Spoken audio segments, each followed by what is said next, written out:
mais man su ma tëddee guddi damay sentir luy parang-parang ci biir néeg bi ndeke jaan ji mooy set pour génn te du jaan bu ndaw de xoolal mu voilà gis nga ko muy xoolal muy set di génn ci xale yaa ñoom ñi ñëpp ci suuf lañ tëdd léegi man bàyyiwuma xel sax ci affaire boobu waaye ci ëllëg sa fàttali ne man maa ngi tëdd ci kaw la mu papa ma ne ko amul ma jaan ma ne ko Adama mu ngi nii ci kaw taabal ma ne ko jaan ci kaw taabal waaw ci boobu waaw ma ñëw fekk mu dugg saako fariñ xoolal laxasu ci biir saako fariñ mu ne waaw Adama ñu ne moom mu ngi fii mu nga fay ma ne ko tëlee ma yet naa bi dem utal ma yet ma ñëw yéen di xool fu ne ba dugg fa ma ñëw fekk ci saako fariñ xoolal mu laxasu benn ni téye ma door ko mu wàcc ci suuf fariñ croisé man ak moom te jaan ji def na fa semaine ndax avant ñuy ñëw dafa duggoon kon nag léegi booy seet loolu sécurité voilà loolu mooy sécurité. Allahu akbar. loolu mooy sécurité am na nu mu doon demee da nga naan jaan ci nekk ah ñu ngi koy dund ko naan mu koy nañ dem néegu fàtte ba jéem a seet su boobaa nag yow sa sécurité sa diggante ak sa borom maanaam la dégg parce que yàlla dafa war a wóolu am ci moom confiance waaye sa doom jaan yaa ngi ci biir nekk bi mu jógee ba la ñëw nga ne ko bu fanaan tey parce que moom jaan bi ñu réer mais yàlla déconnecté nga ana yàlla ba léegi may wax ak yow nii jaan ji gisuñu ko ba tey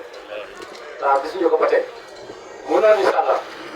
moo tax nit ki loo mën a def ci moom ci wàllu diine te defoo ci moom confiance maanaam mu wóolu boromam du am échelon bu njëkk du mun a dem parce que yàlla boo koy wóolu par échelle ngay dem loo ñime tey boo léegi da ngay ñime lu ko raw loo ñime tey boo léegi da ngay ñime lu ko raw noonu ngay màggee da ngay dem a dem ba nga yor ko nga ñàkk a yor yow doo faale loolu parce que da nga xam ne yow da nga am yàlla soo amee yàlla sa dund ci lay soog sa àdduna ci lay soog a leer Allahu akbar. mais bu dul loolu non lu ñëw da lay mën lu ñëw da lay mën voilà parce que it dafa am loo xam ne dafa bokk ci yàlla dañu teg ay épreuve ay 214 Baqara yenn saa yi nga am yéene def dara poosé dara lu ci nekk ci la bokk yenn saa yi nga feebar ci la bokk yenn saa yi nga dem ba problème yu bëri ba nga naan lii nan laa ciy génne yàlla nee na ci la bokk yenn saa yi nga bëgg a lekk sax xiif ñëw ci la bokk yenn saa yi yàlla yàq sa alal maanaam tey nga am alal ji mën ni tas ni sa loxo nga di ko gis nii investir ba pare taxaw jàkkaarloog affaire yaakaar ni soxali affaire bee ci def mu say ba jeex tàkk voilà mais foofu da ngay amaat yaqin bu recommencé waat rek parce que yàlla moo ko wax wala nga am njaboot sa mu ciy laal wala nga defar sa tool ba mu baax lépp foire mais épreuve yooyu dafa niroog yi la seytaane di teg waaye nag boo téye sa ndigg nga ne lii du neen léegi dem kol daanu sangat la waaw la nga defoon a dent ko yow na nga fekk waa joolo xam ne yaa ko tane sax mu daan la ciy dugal mu ngi noonu incha allah waaw parce que affaire bu diisee rek nga jékki-jékki daan ne non lii daal xam naa du neen quoi voilà loolu la incha allah parce que dafa am koo xam ni moom day jiital problème toujours da ngay wut liggéey nga am liggéey léegi au lieu sa xel dal léegi yaa ngi imaginer bis bu ma dàqee xam nga problème commencé naa te fekk yow foofu nga war a liggéey ba retraité foofu mais yaa ngi naan man day xam naa liggéey avant ma ci jot li ma sonne xam naa bis bu ma dàqee xaw ma nu may def te yow yaa ngi liggéey yaa ngi fayoo yow dàq ñëwagul mais yaa ngi commencé misère ah mais loolu loolu doy na ba sam sa saaku ceeb commencé koo lekk génne ko ci juróomi kilo nga commencé imaginer bis bu jeexee fan laa koy amee waaw yow kay lekkal ba mu jeex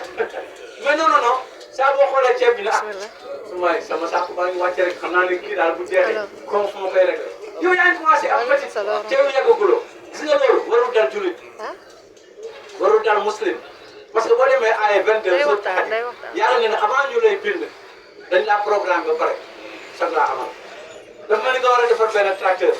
mais il faut nga xam ne tracteur dafa war a ji dafa war a béy dafa war a labourer dafa war a baliser dafa war a def nii dafa war a def naa nga soog a defar tracteur bi yàlla noonu la bindee doomu aadama avant mu lay bind dafa laa defaral programme ba pare tegal la ko muy programme boo xam ni mënul ñàkk il faut nga jaar Allah il faut nga aw si affaire noonu la demee loolu secret boobu nag muslim moo koy xam moo tax xelam war a dal affaire noonu la demee léegi nag bu dul muslim nag foo toll da ngay tiit foo toll da ngay tiit waaw da ngay nekk imam musul ci koñ bi ñu jox la benn tonne ceeb nga daal di ñëw wàcce ko guddi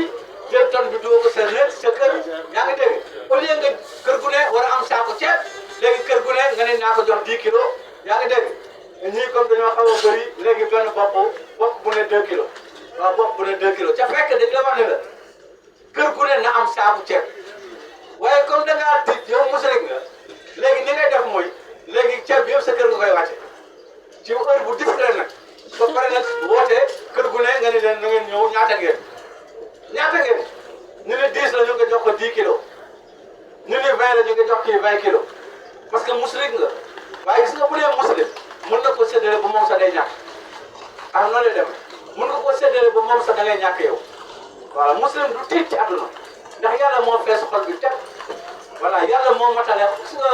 xol dafa vaste ba mel ni àdduna bu taxaw doomu aadama li yàlla bind ci àdduna yëpp moom mu def ci bopp loolu moo tax loo xalaat rek boo ci jéemee dara am ci xam-xam parce que dañ ko programmé ci yow